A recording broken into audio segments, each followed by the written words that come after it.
बोल बोल, हफ्ता देंगी साली।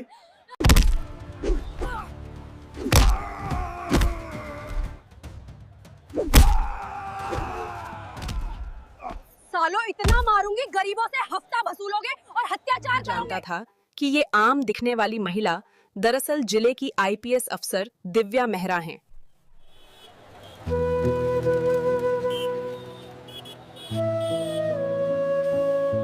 अंकल, एक प्लेट गर्मा गर्म जलेबी दीजिए।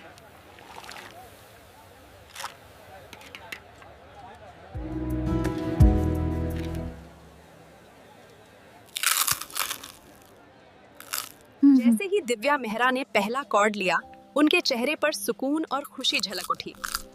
बचपन से ही उन्हें जलेबियों का बहुत शौक था और आज सड़क किनारे की वही साधारण सी जलेबी उन्हें पुराने दिनों की यादों में ले गई।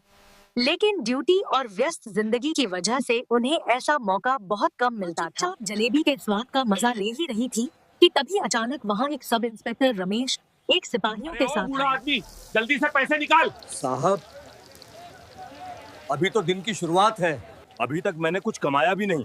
ग्राहक भी बस अभी आए हैं। शाम को आ जाइए तब दे दूंगा, अभी सच में पैसे नहीं है। क्या बकवास कर रहे हो? पैसे अभी दो, वरना ये दुकान बंद करवा दूंगा। आवाज नीचे।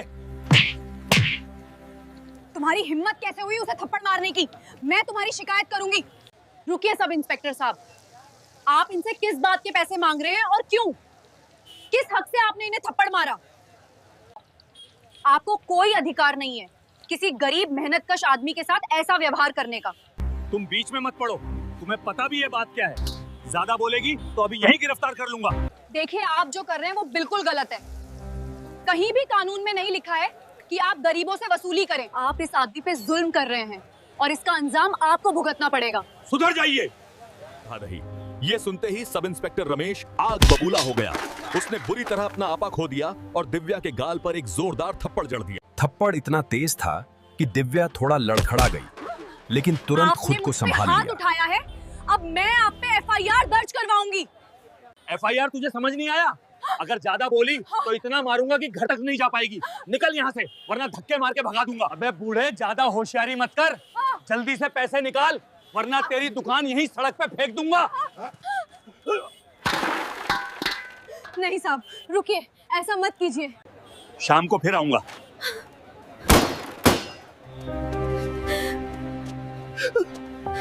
अंकल, आप ठीक है ना? टेंशन मत लीजिए, आप काम कीजिए। इन पुलिस वालों को सबक सिखाना मेरा काम है। बेटा, तूने मेरे लिए इतना क्यों किया? मेरे ही चक्कर में तुझे मार पड़ी। वो पुलिस वाले हैं, हम कुछ नहीं कर पाएंगे। कई सालों हम गरीबों पे जुल्म करते आ रहे हैं, हम कुछ नहीं कर पाए हैं। तू भी कुछ नहीं कर पाएगी। छोड़ दे ये सब। नहीं अंकल जी, अब बहुत हो गया। आप नहीं जानते मैं क्या कर सकती हूँ। इन लोगों को उनके गुनाहों की सजा दिलवा कर ही रहूंगी। आप फिक्र मत कीजिए, ठीक है? मैं चलती हूँ, हम अपने घर में। सारी बातें उनके दिमाग में घूमने लगीं। उनको महसूस हो रहा था कि पानी सिर से ऊपर जा चुका है। ये पुलिस वाले वर्दी की आड़ में भेड़िए बन चुके हैं। अब उन्होंने मन ही मन ठान लिया, अब इन्हें छोड़ना नहीं है। सबसे पहले इस सब इंस्पेक्टर पे रिपोर्ट दर्ज कराऊंगी और इसे सस्पेंड करवा कर रहूंगी। इस इंस्पेक्टर को कल मुझे देखना है। इसने मुझ में थप्पड़ मार के अच्छा नहीं है किया। चलो अभी मैं सो जाती हूँ, कल देखते हैं क्या होगा।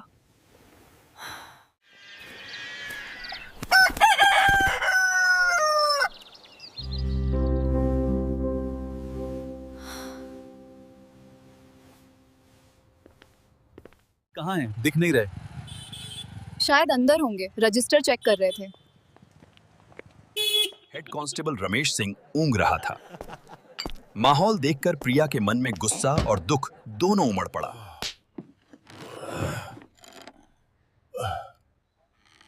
क्या करने आई है यहाँ? मैं यहाँ रिपोर्ट लिखवाने आई हूँ। रिपोर्ट किसके खिलाफ और किसके लिए? तुम्हारे खिलाफ, क्योंकि उस गरीब के लिए जिसे तुम लोगों ने सड़क पर समोसे बेचते समय, उस मेहनत की कमाई के लिए जिसे तुम लोगों ने लात मारकर सड़क पे बिखेर दिया था। मैं जब रोकने गई तो मुझे भी मारा। अरे पगली, यहां इंसाफ नहीं चलता, यहां चलता है मेरा का डंडा। चल भाग यहां से, नहीं तो थाने के अंदर कर दूंगा। और मैंने कुछ नहीं किया इंस्पेक्टर। हिम्मत कैसे हुई तुम्हारी जबान चलाने की? अब बताता हूं तुम्हें। क्या नाम है तेरा? प्रिया शर्मा, और मैं यहाँ रिपोर्ट लिखवाने आई हूँ। देख, हमारे पास फालतू कामों के लिए वक्त नहीं है। सुबह से आके ड्रामा करने चली आई। चल निकल यहां से, वरना इसी हवालात में बंद कर दूंगा। हम सब जानते हैं, सच बताओ। सुना नहीं तूने?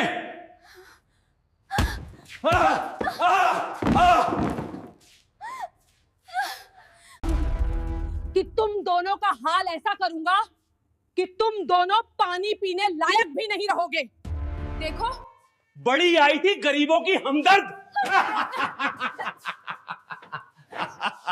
अब इन्हें मैं छोड़ूंगी नहीं। इन सबको उनके किए की सजा ऐसी दूंगी कि वो सपने में भी नहीं सोच सकते।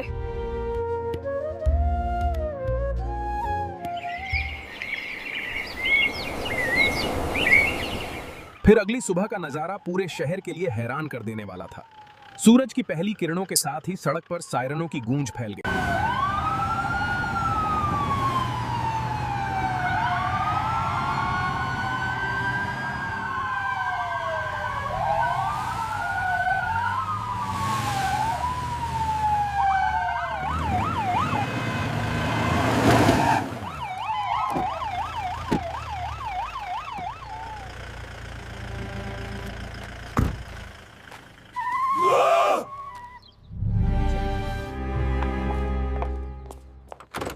मुझे पता है तुम लोग क्या कर रहे हो।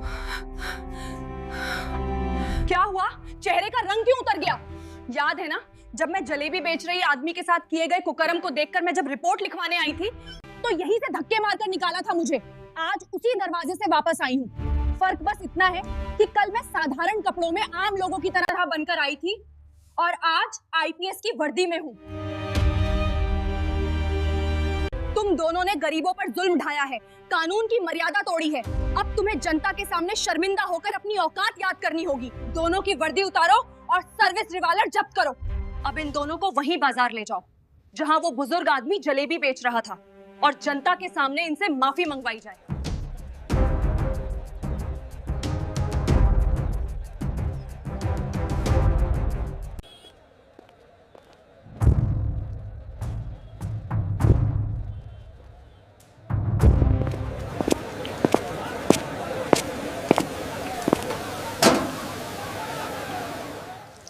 बाबूजी, माफ कर दीजिए,